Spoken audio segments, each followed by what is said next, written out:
all your content is ready. It's time to edit.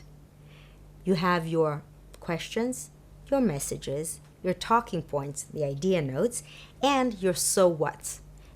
The way your content is organized is in what we call message sandwich. The message sandwich has the one sentence big idea on top. In the middle of the sandwich, the yummy stuff, is all your talking points, the stories, the examples, the data, the research, anything that goes to explain that one sentence. That comes from your idea notes. And finally, we end the sandwich with the so what, the same so what from the message. And this means, or what this means to you is, and that's how you close your sandwich. So you have several message sandwiches here to edit for your content. At the bottom, you also have an opportunity to work on your opening and your closing.